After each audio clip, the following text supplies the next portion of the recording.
Back pain, we all get it at some point, right? Whether you have a new baby and you're holding it incorrectly because you're holding it in different positions that you're not used to, whether you have an office job and you're sitting often, if you drive often or you go on a road trip and it suddenly starts, or maybe you just lifted something and all of a sudden that cumulative stress is just, it's there.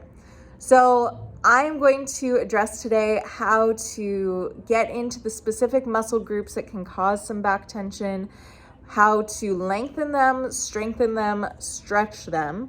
I will show you each of those movements, how to do them, but also a diagram of where those muscles are so that you know exactly in your back what's happening and where it's happening. So I'm going to start with the multifidus. So here is my lovely diagram. Multifidus is going to run from the base of the spine up all the way into the neck. So it's not pictured on this diagram, but it's a very thin group of muscles that runs up, and it's actually different segments of muscles all the way up. So multifidus, they did not think was very pertinent in the strength of our back. Recently, sadly only recently, they found it's the strongest and most important muscle of the back. Crazy, right? So each segment of the multifidus spans 3 different joint facets and anticipates our movement. Before we even move, that multifidus senses what we're about to do and offers a scaffolding for the spinal column to stabilize so we can move and keep structure and stay upright. It takes pressure off the vertebral disc so that we can move properly without that pressure combining over time throughout the spine. And I'm going to address this by showing you something called the founder squat, which will help lengthen and strengthen those muscles. Next, we will move into the Erector Spinae, which you can see here. So that's muscle group 10 on this. And it actually runs up all the way, just like the multifidus, but it's a much thicker muscle. So again, running from the base of the spine up into the neck. And this one is really important because it deals with extension. So anytime we look up towards the ceiling and maybe push our belly forward, so again, holding a baby, we tend to do that. Not looking up at the ceiling, but kind of pushing our hips forward and getting to that back extension, or lifting a heavy box and trying to pull it up over something. I did that just yesterday and I was aware my erector spinae are moving right now and I need to keep that in mind and keep them stable. It also deals with lateral bending. So maybe you're standing and you go to pick up a suitcase and you just bend laterally at your spine, push your hips out to one side and bend over. Lateral side to side bending, as well as rotation. So if I turn to look at something behind me and I move my back or rotate along my spine, the erector spinae are involved with that. So it's important for posture and prevents anterior pelvic tilts.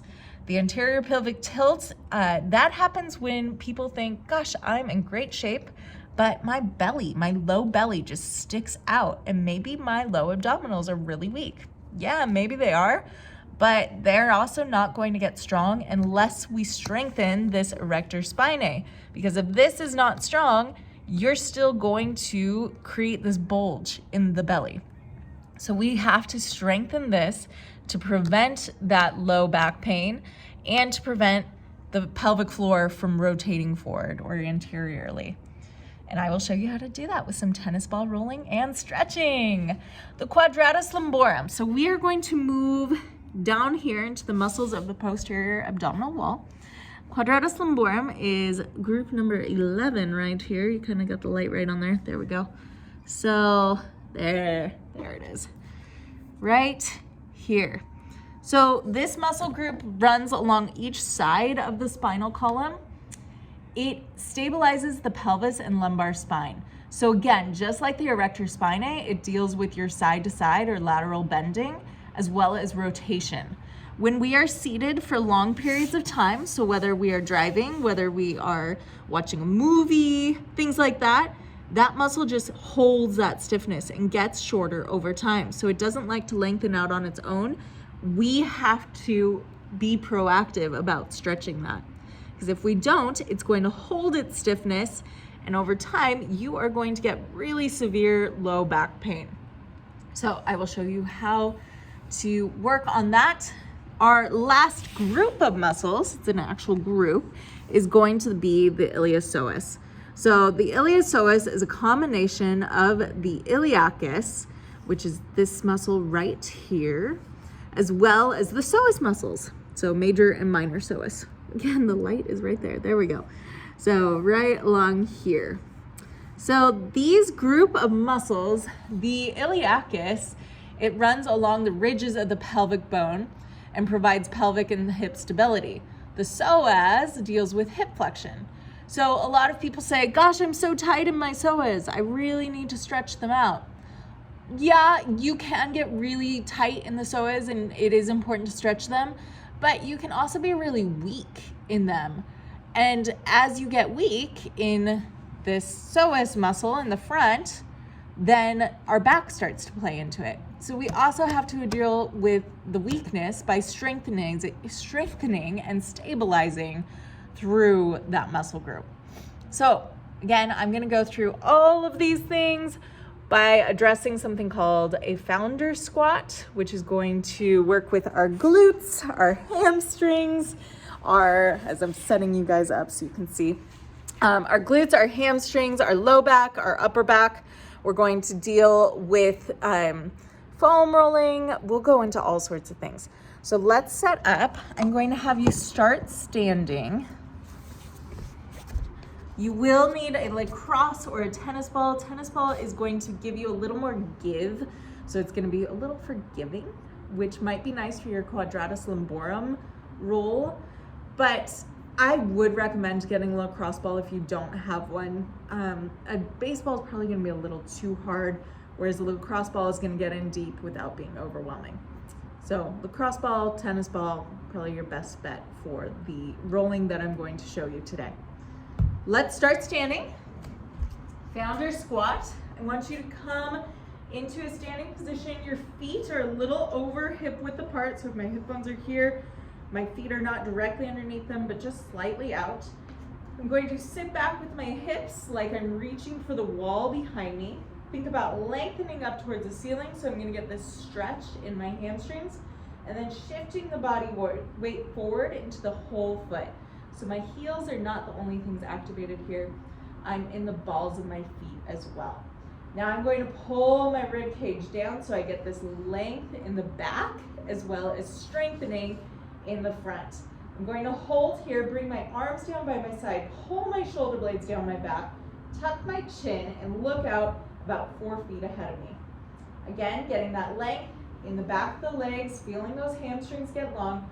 I'm strengthening my hamstrings, I'm strengthening my low back, my upper back, I'm strengthening my core here, and I'm just gonna hold. My glutes are turned on, tuck, hold, shoulder blades drawn down. Let's inhale for a count of 5.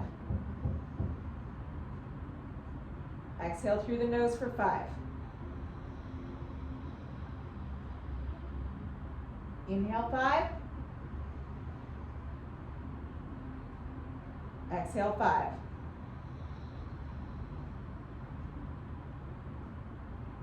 Breathe in. Breathe out.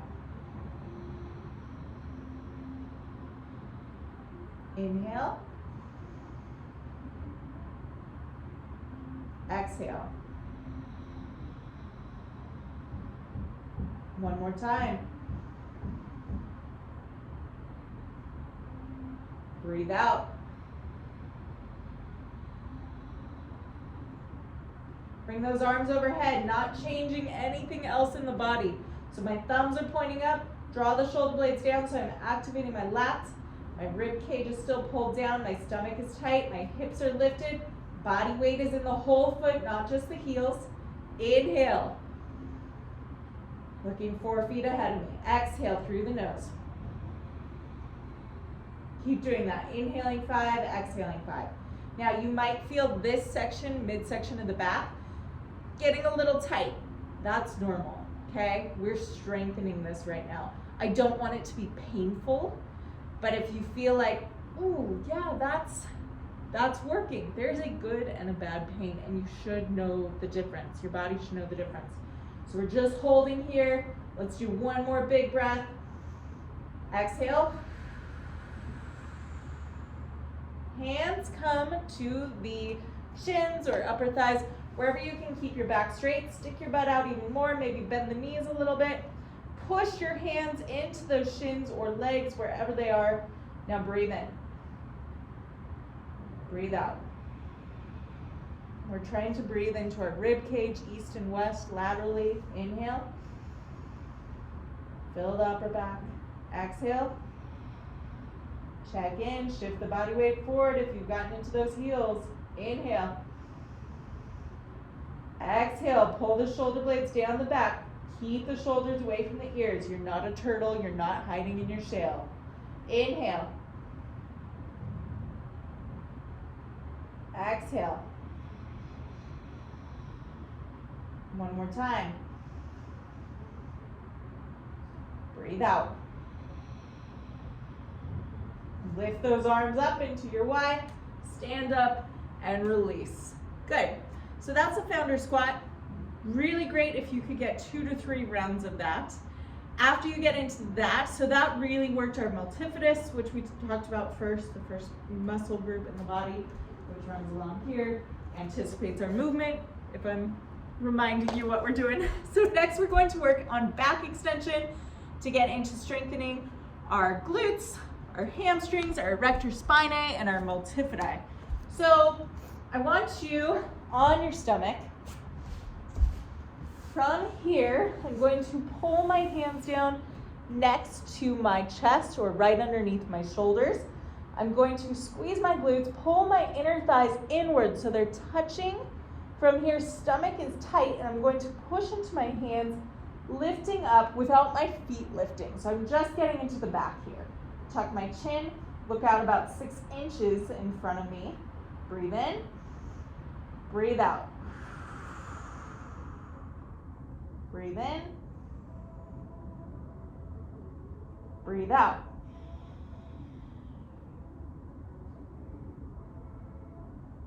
Inhale. Exhale. Inner thighs still pulling inward. Inhale. Release. One more time, breathe in. Breathe out. So now I want to do an adductor supported or assisted back extension. So staying here, I'm going to bend my knees about 45 degrees, turn those hamstrings on. Now lower the feet so they just hover 6 inches above the ground. Keep tucking the chin, keep extending, pushing through those hands, drawing shoulder blades down the back. Inhale through the nose. Exhale through the nose. Breathe in. Breathe out. Keep doing that, breathing in through the nose, out through the nose. We're working our adductors, so the insides of the legs. We're working our glutes, so our butt, working the hamstrings, the backs of the legs, as well as the erector spinae. Working all the way up through each side of the spine, from our low back to our neck. Keep breathing, one more time. Exhale. Now release the legs, push into the hands, sit back into child's pose. Reaching those hands forward, I want you to lift your hips so they're coming up about 45 degrees. I'm going to move forward a little bit. So I'm here lifting my hips. Now I'm going to reach my hands back behind me and extend my chest. Holding here, I want to feel length in the back of the legs. So thinking about lifting the hips up towards the ceiling, drawing shoulder blades down the back. We're holding this child's pose extension position, working again, erector spinae, as well as quadratus lumborum. Inhale, bring the arms overhead. Exhale, take them down by your side. Breathe in. Breathe out. Inhale. Exhale. Feel that butt turning on. Breathe in. Breathe out. Let's go one more.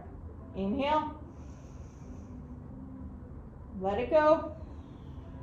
Sit back into child's pose, hips over heels, hands by your side. Rest the forehead to the ground.